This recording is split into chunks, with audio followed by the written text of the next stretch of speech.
Bismillahirrahmanirrahim. Assalamualaikum warahmatullahi wabarakatuh. Alhamdulillah, syukur kepada Allah Subhanahu wa taala, kita kembali bertemu untuk pelajaran yang samalah, 16. Pelajaran 16 Muamalat Islam. Bagi yang telah pun mengikuti pada unit yang pertama, konsep Muamalat Islam, jadi kita akan sambung pada konsep ataupun pada unit yang kedua pada tajuk yang sama, iaitu Muamalat Islam unit 2, jenis akad dalam muamalat Islam. Tapi sebelum tu, okey lagi pembelajaran pada hari ini. Alhamdulillah, moga-moga segala ilmu yang kita perolehi akan memberikan kebaikan dan manfaat kepada kita semua, insya-Allah. Yang mana ilmu yang bila kita dapat ilmu, kita amalkan. Dapat ilmu, kita amalkan. Ilmu itu akan menjaga kita. Beza dengan harta. Bila kita dapat harta, kita belanjakan harta, harta tu akan habis, harta tu akan berkurangan, dan sebenarnya kita pula yang kena jaga harta. Sebab tu ilmu ini sangat penting, yang mana Nabi telah sebutkan, man salaka tariqan yaltamisu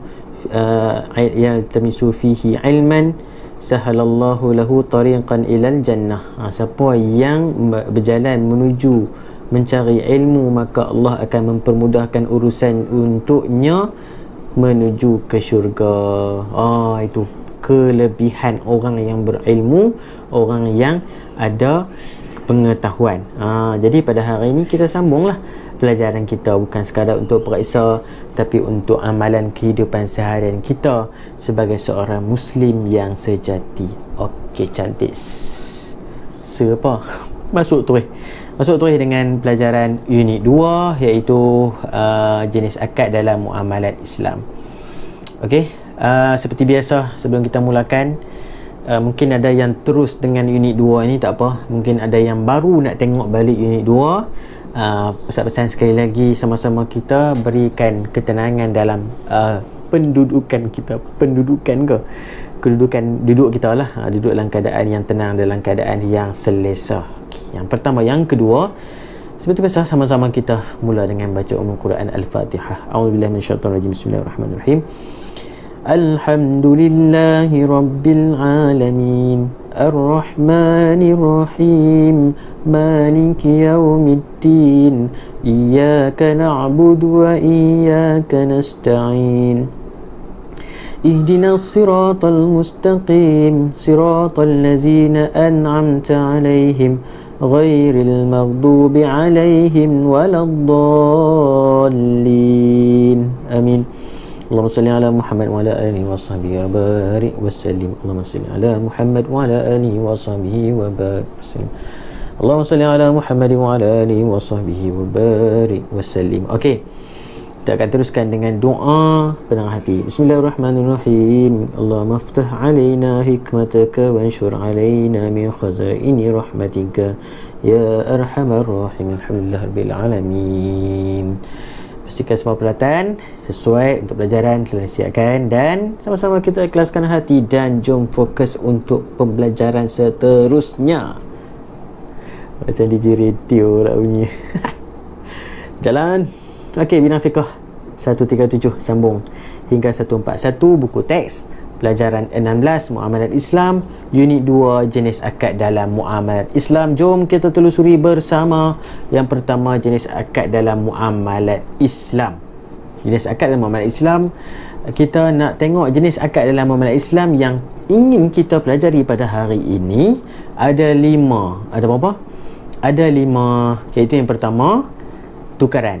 Tukaran, jual beli dan sewaan.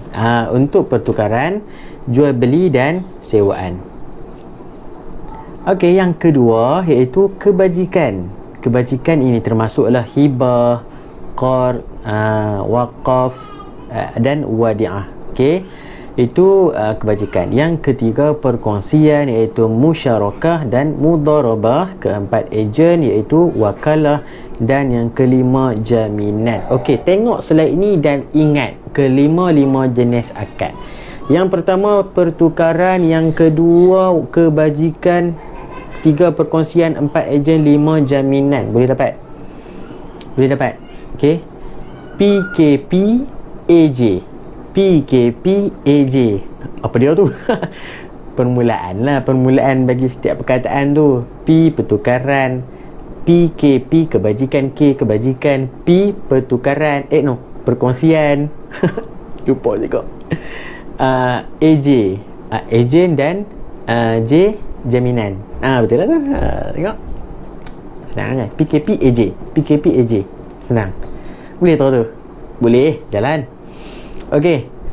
Okey, kita pergi yang pertama, pertukaran. Kita pergi yang pertama, pertukaran, iaitu jual beli dan sewaan. Ingat, pertukaran ada jual beli dan sewaan. Kita pergi dulu jual beli, iaitu maksud bagi jual beli sesuatu akad pertukaran barang dengan barang dengan persetujuan penjual dan pembeli. Kita seperti biasa jual beli urusan harian kita. Tapi urusan kita menggunakan wang ringgit. Pertukaran barang dengan barang ni maksudnya barang dengan wang ringgit kita, yang mana dibolehkan untuk melakukan transaksi yang macam itu, gunakan wang. Okey, kerana mempunyai nilai dan juga keredaan bersama antara penjual dan pembeli. Okey, contoh membeli makanan di kantin dengan duit. Boleh. Takkanlah kita nak beli makanan yang kantin, kita buat main makanan, kita pergi tukar pula. Macam itulah, memudahkan urusan dalam jual beli. Okey, itu tadi tentang jual beli, iaitu kita tahu melalui maksud dan juga contoh. Okey, sekarang kita masuk ke sewaan. Sewaan ialah akad bagi menyerahkan sesuatu yang bermanfaat yang boleh diberikan secara sewa kepada pembayar dengan pembayaran tertentu. Maknanya kita bagi orang pinjam barang, kita ambil duit melalui pinjaman tersebut. Itu panggil sewa. Bukan pinjam saja, pinjam buat lupa pula. Buat lupa tak bagi pula. Tak mau tu, atau bukan. Sewaan, kita bagi orang pinjam, kita dapat bayaran. Contohnya apa? Sewaan rumah manfaat. Rumah bermanfaat. Kalau yang tak bermanfaat tak termasuk dalam sewaan. Okey, yang kedua kebajikan. Kebajikan ada hibah, qard. Okey, untuk hibah kita mengetahui maksudnya, itu memberikan sesuatu secara percuma dengan rela hati kepada orang lain ketika pemberi masih hidup. Maknanya apa? Memberikan hadiah. Pendek kata, dia punya maksud di hibah ialah hadiah. Orang itu masih hidup, dia bagi kepada orang lain dengan percuma, free of charge. FOC, free of charge. Bagi free dengan rela hati. Itu panggil hadiah. Contohnya apa? Memberikan sebuah rumah kepada mak kita bagi rumah dekat mak kita tak minta duit pun kat mak, tak minta sewa pun, kita bagi mak duduk, kita bagi mak kita duduk free. Itu nama dia hibah. Okey, qard pula. Qard ialah memberikan hutang wang kepada orang lain tanpa sebarang imbuhan faedah. Tak ada imbuhan, ataupun orang kata apa, tak ada bunga, tak ada interest, dan perlu membayar kembali dengan jumlah yang sama. Ini kebajikan. Orang main kat kita, bang pinjam 100 bang, nak buat makan, pampers tak ada, pampers anak nak beli, payah lah, tak ada duit lah. Kita bagi pinjam 100. Minggu depan demand nak bayar, dia bayar dengan RM100, tak ada tambah 100, RM10, RM120, tak ada. Kita bagi banyak tu, dia tu bayar balik pun banyak tu. Itu namanya qard. Qard ni ialah memberikan hutang wang kepada orang lain tanpa sebarang imbuhan, tak ada interest. Okey, faham? Contoh, memberikan pinjam wang 100 untuk kegunaan peribadi. Kita bagi orang pinjam 100, kegunaan dia lah, dia bagi balik pun 100.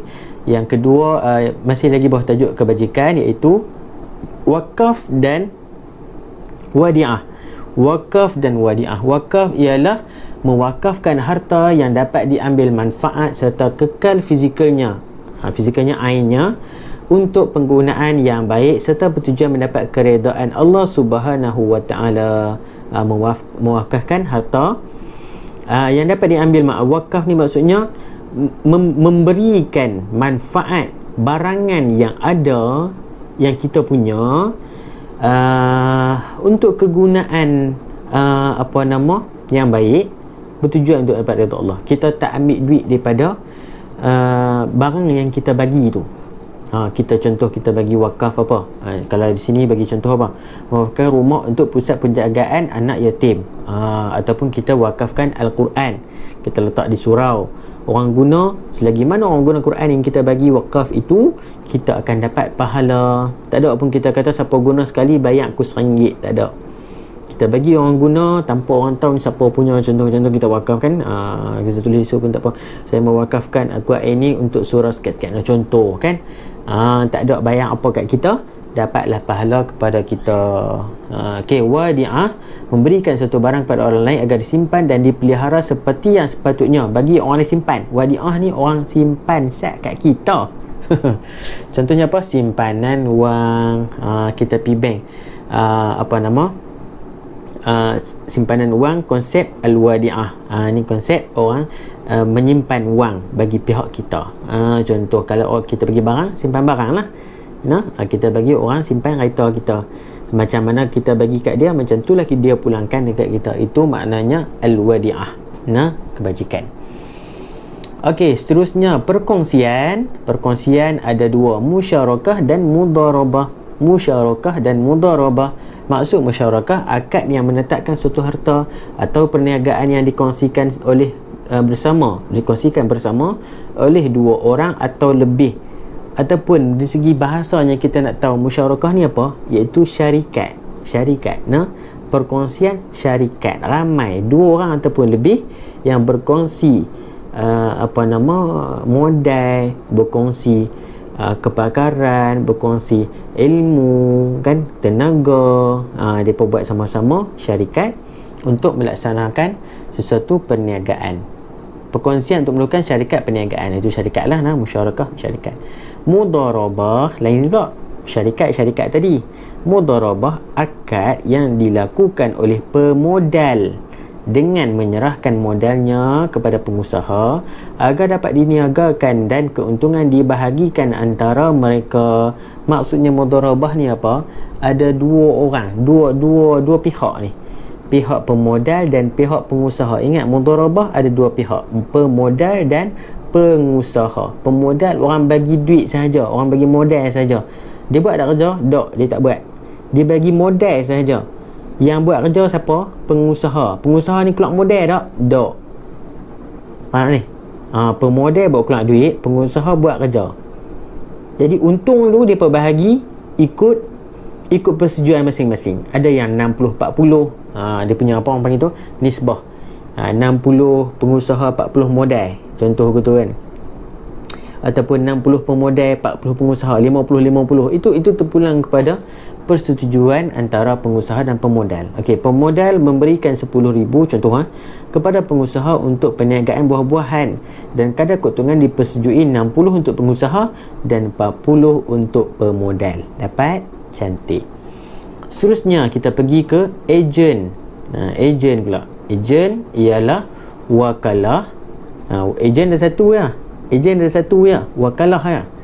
Ejen ada wakalah saja, iaitu apa? Mewakilkan pekerjaan tertentu yang boleh dikerjakan kepada orang lain. Kita bagi orang tolong buat sat kerja kita. Pendek kata apa? Wakil. Wakilkan.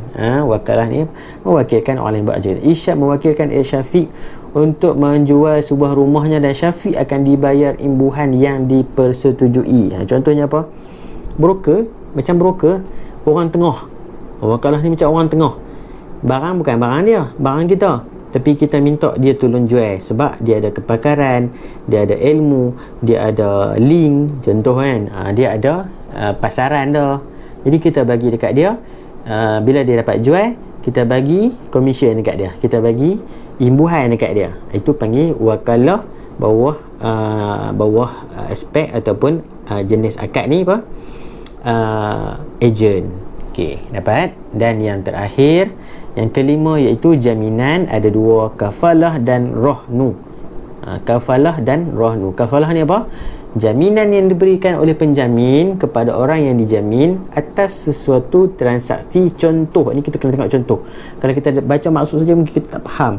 Bila maksud contoh, baru kita dapat bahawa inilah kafalah. Apa dia? Muhammad menjadi penjamin kepada Ahmad yang membuat pembiayaan daripada sebuah bank.